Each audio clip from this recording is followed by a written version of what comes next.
Hello, everybody. My name is Raymond O'Chulainn, and I'm speaking to you from Armagh, across the Irish Sea from Liverpool. And it's not all that long ago since I was in Liverpool with my son, and I had a wonderful, wonderful 5 days. Really felt at home over there, and the people were lovely. And I could sense the Irish connection for sure.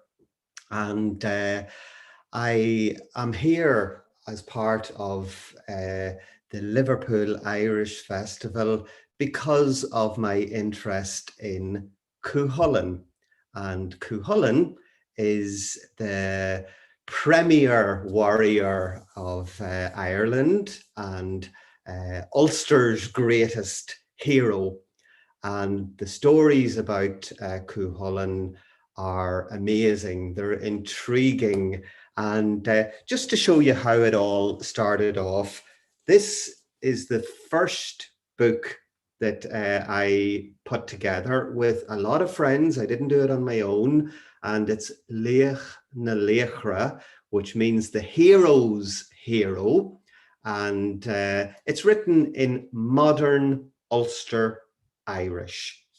And before we got going on that particular book, there wasn't a modern Ulster Irish version. You would have had to go to the old ancient texts or Connemara Irish. There was one version put together in the 50s in the old script, but the artwork, let me just see if I can get you some artwork to show you.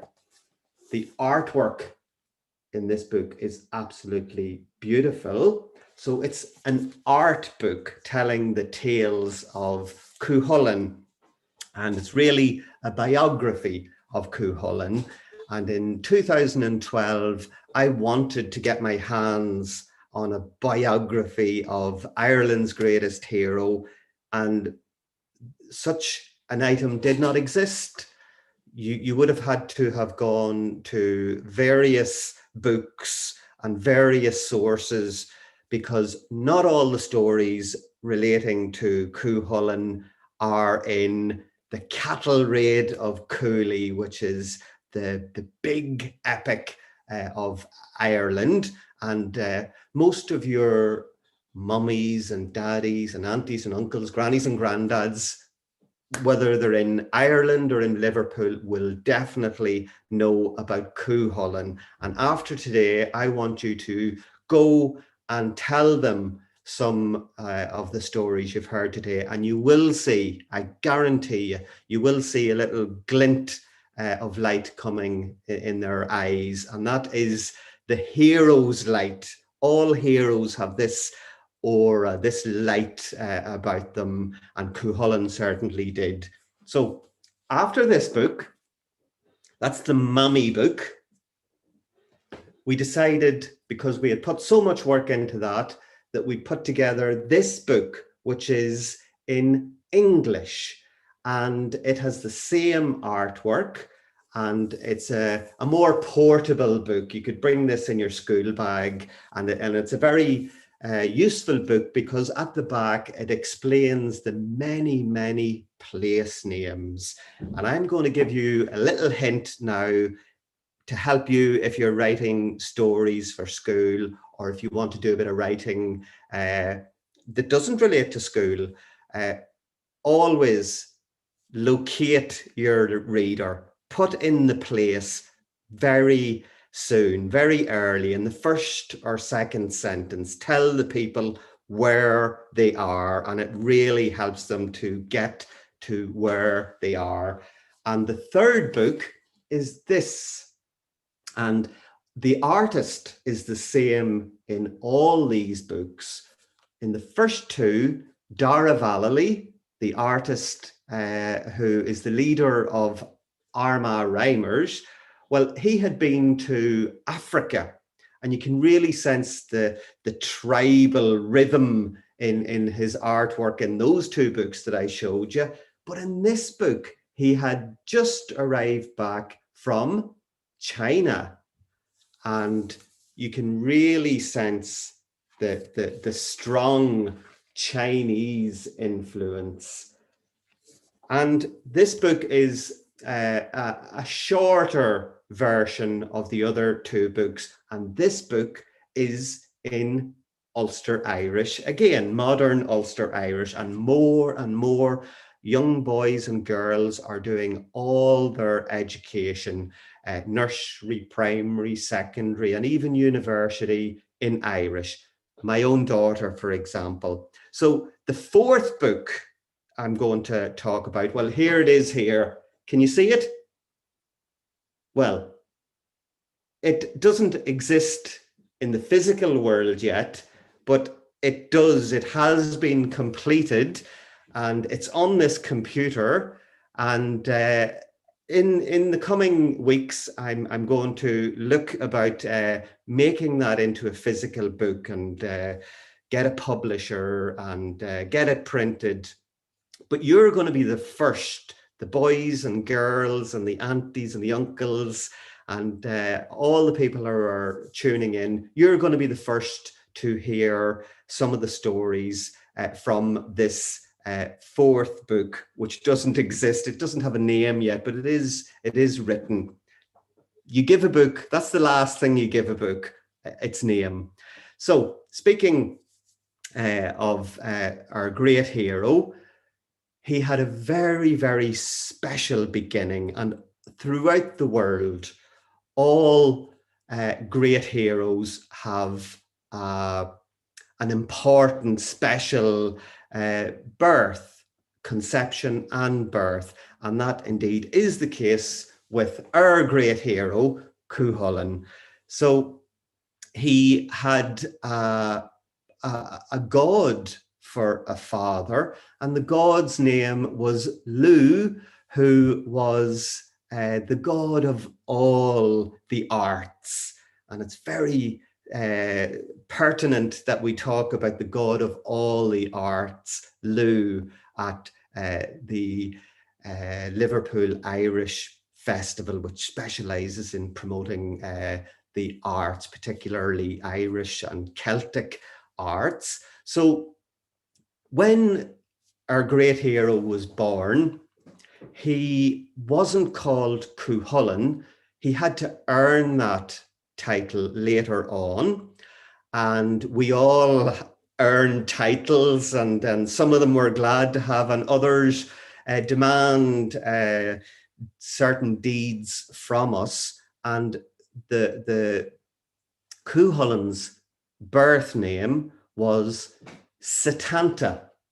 And that is a fascinating name for a great hero, because it means wayfarer, or in simpler language, a knower of ways. And we all need a knower of ways, somebody to lead us. And significantly for Liverpool, the name Setanta, well, it comes from a tribe, a Celtic tribe. And yes, Lancashire and the whereabouts of Liverpool was certainly a Celtic part of Britain. And the two big tribes in that area, one of them would have been the Brigantes, and the other would have been the Setantai. And Ptolemy put that on his famous map of the world. And they had a port in the mouth of the Mersey. And that's where we get the name of this great hero, Setanta, who went on to become Chulainn, from the mouth of the Mersey, where most of you probably live. And he all the great poets and warriors and strong, wise women all wanted to play their part in rearing this special boy. And that's what King Cruther MacNiasa, or Connor, King Connor, as we might say today, decided. Let them all bring up Shidanda or Setanta. And that's how he got the best training for his physicality, for his mind. And he was brought up in a place called Dundalk, which is in County Louth, next door to Armagh, where I am today. And they're the two big counties really connected with the stories of Chulainn. And he was a very special boy. There's no doubt about that. And everybody expected great deeds from Setanta. And one day he was out playing near the river by his father's fort, his earthly father being Sulu, the brother of the great other Ulster warrior Fergus MacRoy. And didn't he see a ferocious water hound?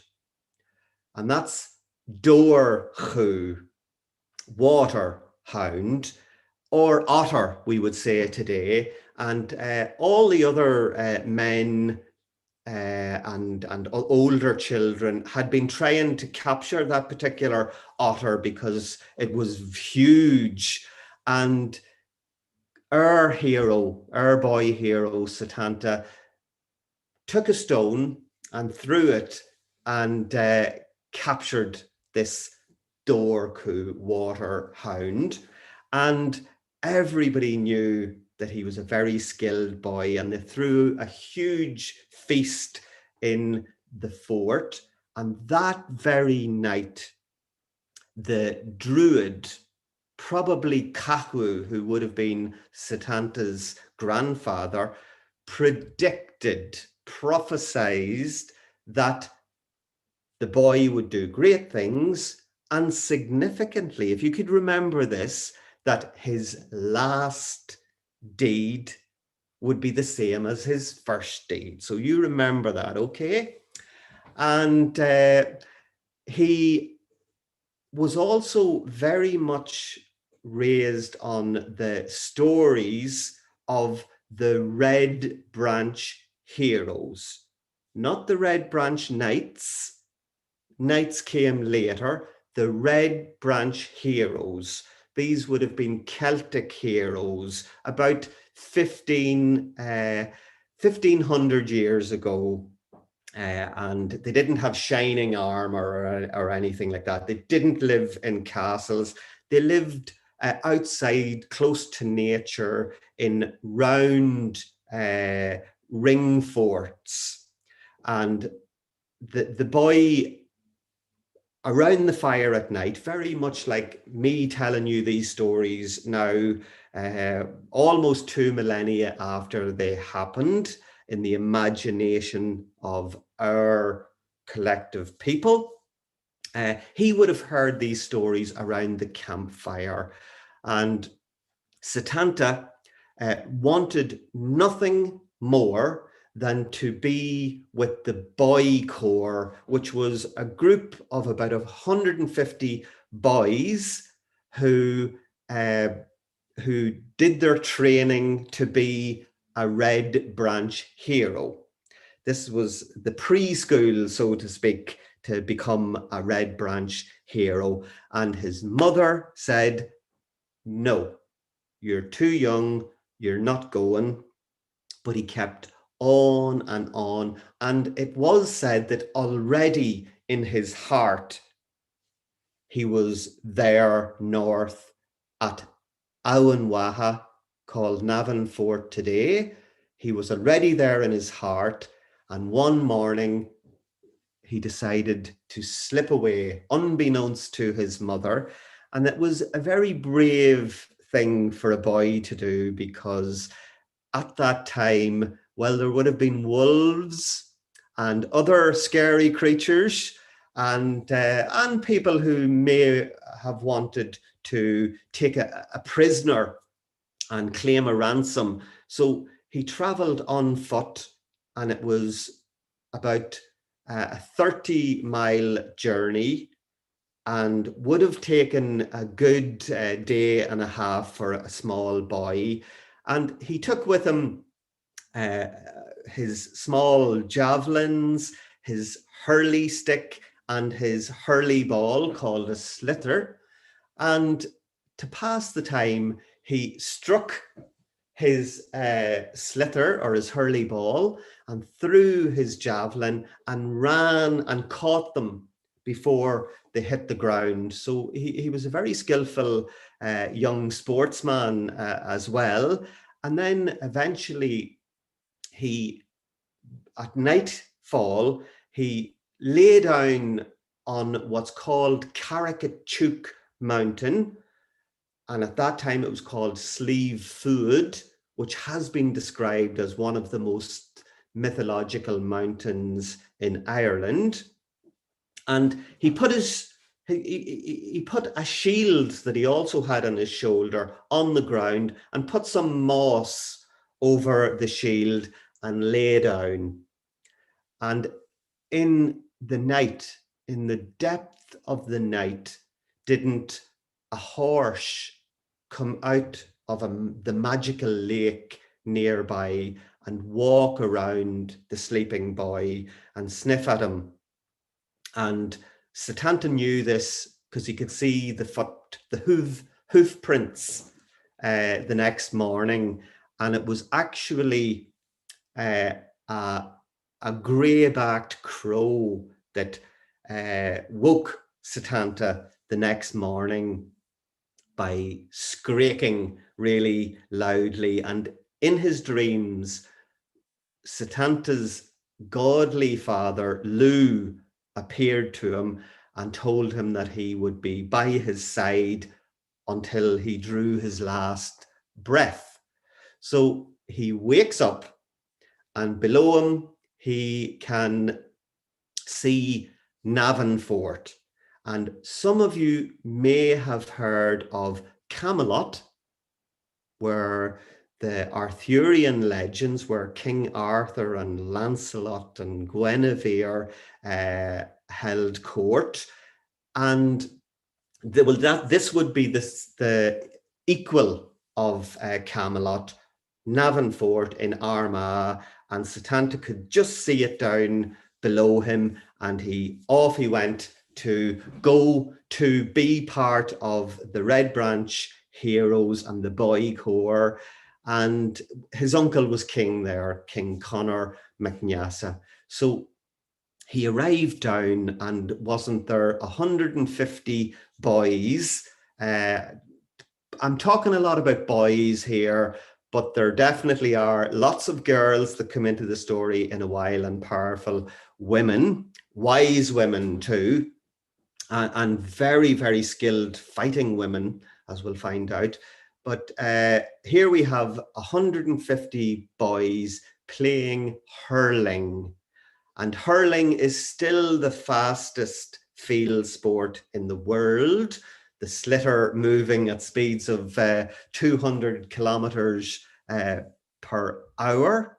Per minute, zooming through the air. And it can be a very dangerous game. And this boy, he's only 4 or 5 at this time. He can't help himself. He just joins the game.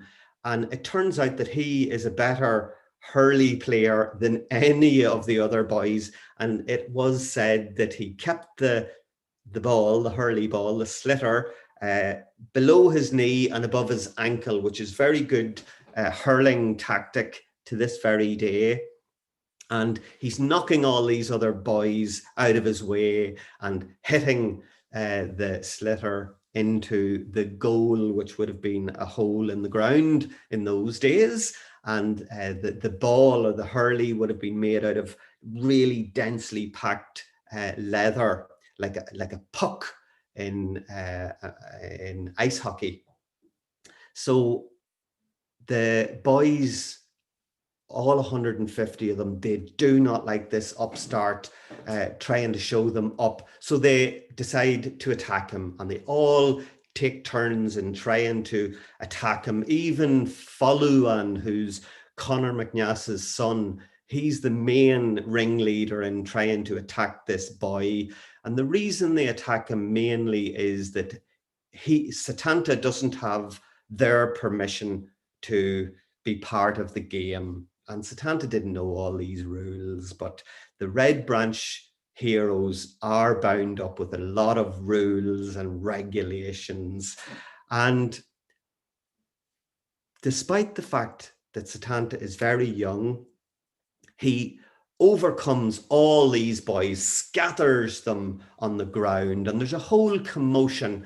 And King Conor MacNeasa, Setanta's uncle, and the other great warrior, Fergus MacRoy, is looking down where they're playing chess, and they decide to go down, and they're just about to be angry with this upstart who's causing havoc with the boy corps. And Setanta reveals who he is. He reveals that he is Jaitira's son, the king's nephew. And from that moment on, he has announced himself as a great leader, and he spends most of his time at the king's knee, and he's a favorite of the king. And the greatest warrior in Ulster at that time, Fergus MacRoy, takes him under his protective wing and shows him how to get the most out of his physicality. So we're really set up now for a rip-roaring heroic tale because of what this boy has done in his childhood. Now, he's playing hurley, and this is probably one of the best known stories connected with Chulainn. It's how he got his name. He's playing hurling on the plains of Navan Fort, and King Conor MacNeasa has to go to a feast, and there's a lot of feasting in these stories, a whole lot of feasting. Lots and lots of parties, but we don't get drunkenness. That's frowned upon. And he stops on his way to the feast to speak to his nephew and says, I'll tell you, better still, Setanta, why don't you come with us to your first feast? It'll be on the side of Slievegullin Mountain at Chulainn's fort, who was the best weapon maker in the whole of Ulster. He could make weapons that could speak to other weapons. He could make shields that could attract the three great waves of Ireland. He was a phenomenal craftsman. And Setanta says, go you on and I'll come after you because I want to finish my game of hurley. He always wanted to complete. He was a bit of a completion freak, this young boy. He always completed everything that he started. And again, he set out once he had won his game of hurling, and he arrived at Slievegullin, and it's 25 miles because I've walked it. And the feast was in full swing, but Chulainn had let out his huge Irish wolfhound to protect his flocks of sheep and his herds of cows, and so that the men could enjoy their feast inside without fear of attack. But they had forgotten that Setanta was coming after them. And all of a sudden, they heard this unmerciful screeching and howling out in the dark. And they realized their mistake.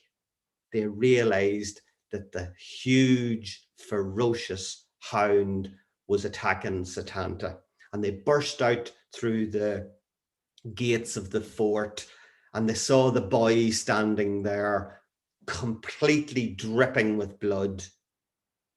But it was the hound's blood, for Setanta had seen the hound coming towards him and struck a hurley ball down the hound's mouth. And he then announced that the only reason he killed the hound was that it would have killed him. And throughout these stories, we get the impression that this boy, and indeed all the people, the Celtic people, only took what they needed from nature and wouldn't have killed animals unnecessarily. But this was a particularly ferocious hound.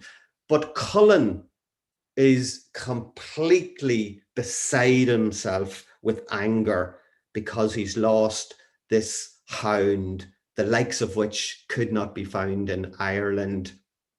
And it was like a member of their family. And I have two dogs, and they're like a member of my family for sure. And the boy, Satanta, said, from this day, Cullen, until we can replace that hound, I will guard your fort and your flocks and your herd and your family. And that took a bit of the tension out of the situation, because there could have been a tribal war over the loss of this hound, so important it was. And it was for that reason that Setanta, from that point on, became known as Chulainn, or the Hound of Cullen, the Hound of Cullen. That's what Chulainn means. And they eventually arrived back at Auanwaha, the place very close to where I am at the moment. It's a ringed mound, usually associated with the Neolithic people, these mounds. And it's said that the spirits and the wee people and the fairies live in these mounds. And you can go there to this very day, and it's got a very special feel to it. But that's where all the Red Branch heroes held their feasts and did their training. And Setanta, and he's now called Cuchulainn, arrived back there. And Cahú, who was the chief druid, and druids were very important people, they decided on arguments, and they held special ceremonies outside, and taught the boys and girls, mainly outside, I might add. And he was announcing what that particular day would be good for. And he said that whoever takes up arms on this day will have a glorious, victorious life, but it'll be a short life. And our hero, Cuchulainn, said, that's me. He listened to the little voice talking, calling to him within him, and he knew that that message was for him. And he went to his uncle, Conor MacNiasa, and he demanded to take arms. He demanded spears and swords and shields and a chariot. And indeed, Conor MacNiasa, King Conor, was a wee bit uncertain to give this boy dangerous weapons. You know, you don't give people who are not mature enough weapons that can hurt people or kill people. But he didn't want to turn the word in the druid's mouth, in Cahú's mouth. So that shows you how important these druids were. Their word superseded the word of the king almost. And eventually, Cuchulainn, he had broken all the spears and all the shields that they had presented to him, and none of them were good enough for this hero. And in doing that, he was yet again singling himself out for great deeds in the future. And eventually they had to give him the king's sword, the king's spear, the king's shield, and the king's chariot. And now that he was a true warrior, he set out to make his first mark as a hero. And there were a family called the Nyachtans, Clan Nyachten, and it was said of them that they had killed more of the Ulster people than were left alive. And that's the opponents that Chulainn, now that he was a heroic figure, went out to take on. And he did indeed go with his soul friend and charioteer and best friend, Leig, to take on these opponents. And each one of these opponents, there were 3 sons of Nyachten, and each one of them had a various form of invulnerability, and that meant that they couldn't be killed. But as we find out now, Chulainn was able to find a way to overcome all 3 sons of Nyachten because of what they had done to the people of Ulster, and raise their fort to the ground and release their prisoners. And I'm going to show you some pictures now as I describe the way that Chulainn went back to Owen Waha. So I'm just going to make sure that this is moving. It is indeed. With the heat of that first battle, and with the race of the chariot, Chulainn had what we would call today a warp spasm. He was berserk. His hair was sticking up on his head. The muscles were revolving inside his skin. One eye was away out on its stalk and the other was away back. And that hero light that I spoke about, well, that was shining from his head. And he leapt out of the chariot and grabbed a stag, a huge, powerful creature, and tied it to the chariot. And then, because of his special powers, he was able to stun a flock of wild geese, 20 of them, and tie each individual bird to the side of his chariot. And he had the heads of the sons of Nyachten on display around his belt. And this is how he made his victorious return to Owen Waha, or Navan Fort. And this image is captured very well in Dara's powerful art, which you can see. And the women, here we get our first mention today of the women. They saw this berserk young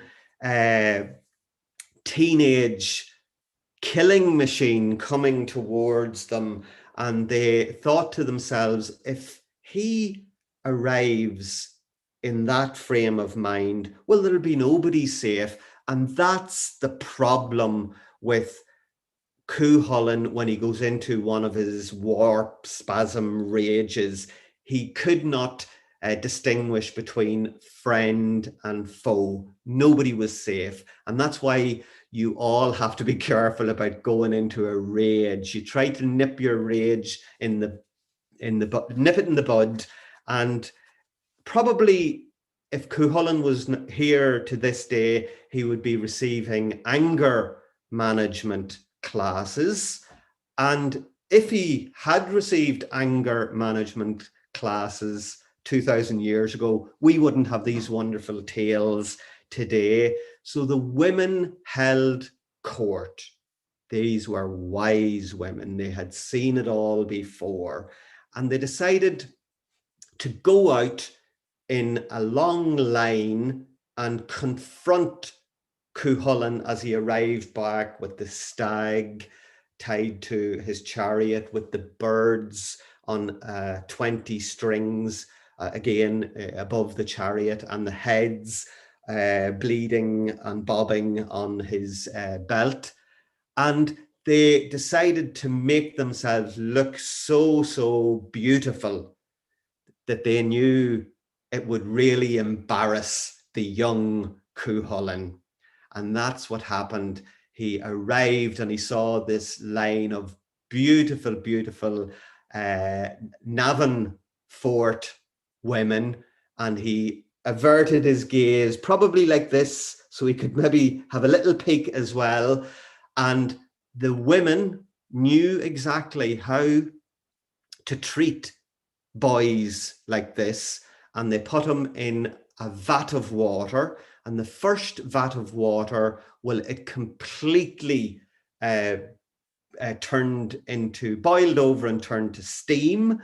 The second vat of water, well, that cooled him down a fair wee bit, but still the water boiled over. And in the third vat of water, this young boy's composure, even though he's a young man, he's our hero, his composure was restored in that third vat of water, and he arrived back and became the king's special warrior from that point on. And of course, he's such a beautiful young man, and all the women, all the girls fancied Chulainn, and even some of the women that were already spoken for had an eye for Chulainn. So the men of Ulster decided, well, you know, we better get this young man a bride. And they sent their emissaries, their messengers, all over Ireland to seek a suitable bride, but they couldn't find one. However, at gatherings, Chulainn was aware of Emer, and Emer was clever. She was very beautiful. She was soft of voice. She could sing, she could recite poetry, and of course, her speciality was embroidery. So she was perfect for Chulainn. But Fergal Manach, who was Emer's father, he didn't want to hear a word of this Ulster upstart taking his special daughter, and he was very crafty about it. He said, why doesn't this young man go to Scotland and learn warfare? And that's what Chulainn did, because he wanted, you know, to do whatever he had to do to get Emer. And he went to the Isle of Skye and learned all the special warfare tactics that Scahach, who give her name to the Isle of Skye, you can still go to Doonscahi, her fort where Chulainn was, in the imagination of her people. And she gave Chulainn a special weapon that nobody else had, and it was a gay bulga, a very dangerous barbed spear, and we'll hear a little bit about that later. And when Chulainn was there, well, he fought Aoife, who was Scahach's nemesis, her enemy, and other than actually killing Aoife, and Aoife was getting the better of Chulainn in single combat, they decided to come to an understanding that Aoife would bear Chulainn a son. So, you know, we would definitely have an heir in case something would happen to him on the way back to Ulster. And Chulainn said, when this thumb ring fits the boy, because he knew it was going to be a boy, they seemed to know these things back in those days, tell him to come to Ulster to look for me, but he should never say his name, and he should never refuse combat. Fast forward 7 years, and the men of Ulster are on the plains of Muirhevnia in the whereabouts of Dundalk. And this boy arrives in a bronze boat, if you don't mind, and he's doing these amazing tricks, stunning birds. We've come across that before, haven't we? And also, he is throwing his spears and doing all sorts of fantastic tricks with his weaponry. And they send out Conall Cernach, who's one of the foremost warriors of the Red Branch heroes. And this boy makes a fool of Conall Cernach, throws him onto his backside on the ground, and other heroes go out, and they mainly want for this young boy to say who he is and what his business in Ulster is, but he's not allowed to do that, as you know. And they send for Chulainn, and Emer, Chulainn's lover, she says, do not go down there whatever you do, because you know what's going to happen. But Chulainn, in his pig-headedness, he said that the tribe came first, and he would have to do with the tribe, what was important for the tribe. And he goes down, and he gives the boy every opportunity to say who he is and to state his business in Ulster. But the boy is under taboo not to say who he is and not to refuse combat. So a fight begins. And this boy from the Isle of Skye in Scotland is getting the better of Chulainn, Ulster's greatest hero. He's even dunking his head under the water in Dundalk Bay. And Chulainn has only one thing left open to him, and he calls to his special friend, his soulmate, his battle brother Laig, his charioteer, to give him the Gaebolga, the special weapon that only Chulainn had from Scahach on the Isle of Skye. And Chulainn fires the Gaebolga. Gae is the word for a spear in Irish. And the boy's intestines fall out into the sea, turning the sea red. And it's very sad indeed, because just as he bends down to grab his innards, Chulainn sees the thumb ring, and he knows that it is his son Conlach that he has indeed mortally wounded.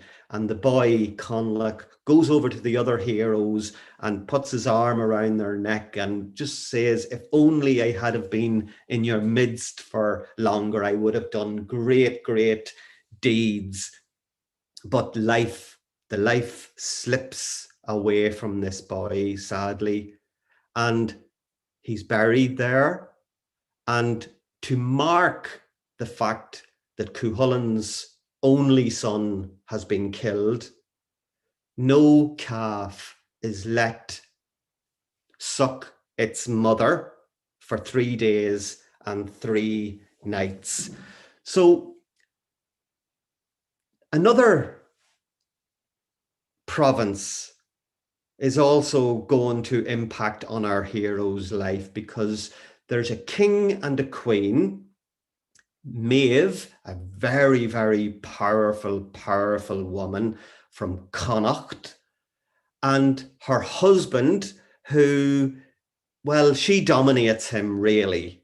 And one night they're laying in the royal bed, and Alil, I suppose, is trying to be all important with his wife, and he says to Maeve that you're far better off now, Maeve, he says, than ever you were before you met me. Now, do you think Maeve took that well?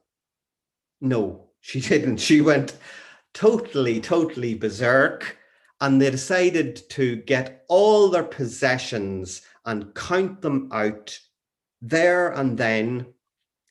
And it turned out that they had an equal number of possessions, like urns and pots and spears and cattle, which is how they measured wealth back then. But didn't Allel have a white-horned bull that Maeve didn't have? That was the one difference.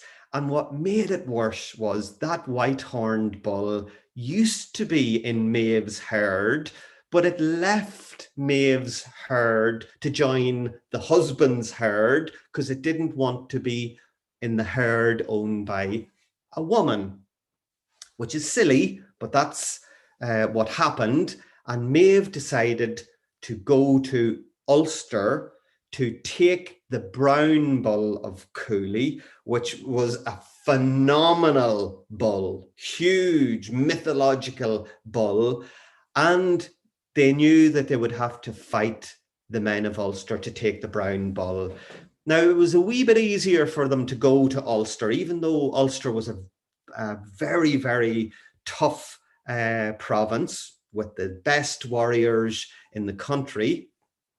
But there was a goddess, Maha, and she was made run a race against King Conor MacNeas's horses, and she was heavily pregnant at the time.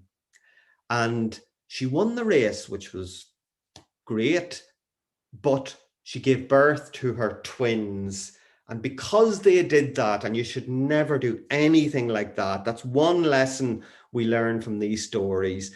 Do not enter into warfare unless it's absolutely necessary. And if there is to be warfare, well, single combat, two fighting is better than two armies fighting, and not to mistreat anybody like a woman who is pregnant. And she curses the men of Ulster that they will endure or suffer the birth pangs when they needed their strength the most. And this is the time when they needed their strength the most. So the only person that was left to protect Ulster, it was, yes, Chulainn. Now, why was he free of the sin of the men of Ulster? Well, he wasn't there and he didn't hear the curse. So it was only the people who heard the curse and were more than likely involved in making her race, even though she was heavily pregnant. He's holding back the Connacht army single-handedly with spears and stones and slings. He's standing on his trademark rocky outcrop overlooking the mud flats at Belurgan, and I've gone there, and nobody goes there ever because it's very difficult to get there. It's totally overgrown, but I've been up there and it's a magical place. You can sense Chulainn's spirit still there. And eventually they decide that they will, instead of all-out war, they will do what they did in Greek mythology and in the Roman times. They would go for single combat, two warriors rather than the two armies fighting. And Cuchulainn is defeating all the Connacht warriors, and they send multiple warriors to take him on, but he's defeating them all. And at one point, they send Chulainn with his 27 sons and his nephew, and they say, oh, well, we're all from the one family, so we are just like one person. So it is single combat, but it's not, you know, it's totally unfair. But with the help of another Ulster warrior, Cuchulainn defeats them, and Fiach, the other warrior, helps him chop off their hands, and they slay Chulainn. You're going to hear his name in a wee while. And that's when Maeve the very, very powerful, crafty woman, well, she gets a friend of Chulainn, Ferdia, who they vowed never to fight each other, but Maeve gets him a little tipsy and promises him her beautiful, beautiful daughter, Finnabar. And eventually, he's not going to fight Chulainn, but she says to him, Maeve says to Ferdia, that Chulainn was here a couple of weeks ago boasting that he could beat you with his cap. And eventually they do end up fighting for 4 days. And Chulainn gets the better of him. And again, he has to use that Gaebolga, that weapon of mass destruction that causes massive rupture. And Chulainn is never the better after killing his best friend, his soul friend, his battle brother, Ferdia. And the place where that battle took place is Ardee, coming from Ferdia's name, the Ford of Ferdia. And I'm drawing towards the end now because no hero can live forever. And remember I mentioned Chulainn. Well, he took out the 27 sons and the nephew, 29 against one. That was including Chulainn, by the way. And the wife of Chulainn, she was pregnant when all this was going on. And after Chulainn and all the sons and the nephew had been slain at the hand of the hound, she gave birth to 6 triplets. And these 6 hideous creatures and evil creatures were sent to find the darkest tricks of warfare by Maeve, because she knew that when they grew up, they'd want revenge, and they had poisonous spears, but they couldn't defeat Chulainn. And Chulainn went out, even though his Grey of Maha, his beautiful mare, the Grey of Maha, cried beads of blood to make him not go out to fight all these forces that wanted revenge. He had to fulfill his prophecy, and he called in with his mother and then went out to this final standoff. And the hideous sextuplets, the 6 sons, daughters, 3 daughters, 3 sons of Chulainn, gave poisonous weapons to Louis Conry, who was a satirist, could really kill people with his words, bring boils out on their face. And he throws a spear which mortally wounds the Grey of Maha, and the spear then goes into Chulainn, and he is in fact also mortally wounded, and his insides fall out onto his feet. And the Morrigan, which is a crow-like goddess, arrived and sipped at his blood. And that was very, very sore for Chulainn, Ulster's greatest hero, to see. And he yanks his innards away. And then he spies a pond. And this all happened at a place outside Dundalk called Knockbridge. You could go there today, and there was a pond. The pond has dried up, and Chulainn went down to sip some water as the life drained away from his heroic body. And guess what appeared? The Dorku, the otter from his childhood. Do you remember? And it had been prophesied that his last deed would be the same as his first. And the otter sipped at his blood. And Chulainn reached out to fulfill the prophecy, grabbed a stone and threw it at the otter and killed it for the second time. And then his lifelong charioteer and soul friend Laig helped Chulainn over to a standing stone, which is still there. And he tied himself so that he would die standing up.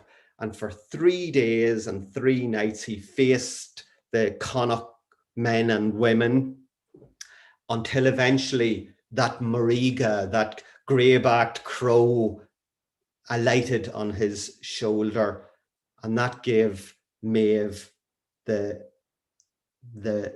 message that the great hero was dead. And they took various war trophies, but eventually the men of Ulster got their great hero's body and brought it back to Emer. And Emer had been waiting for any wee word about her great lover.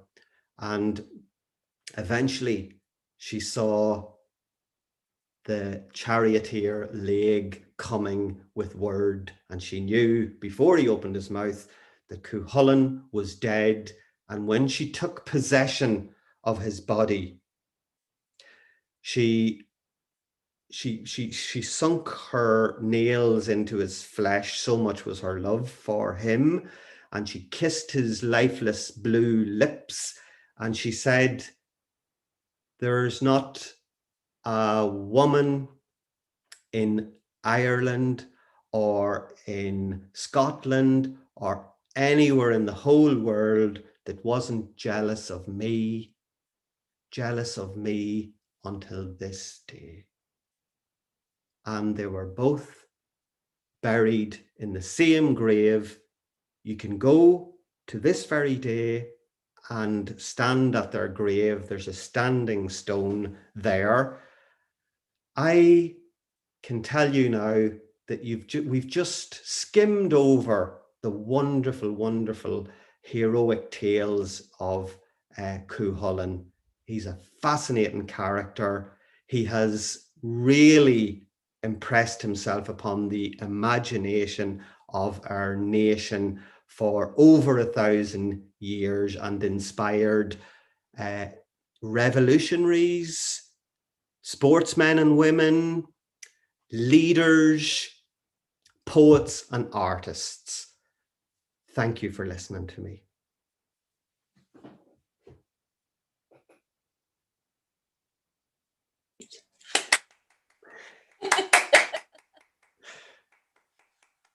Thanks so much for that, Raymond. I really appreciate it.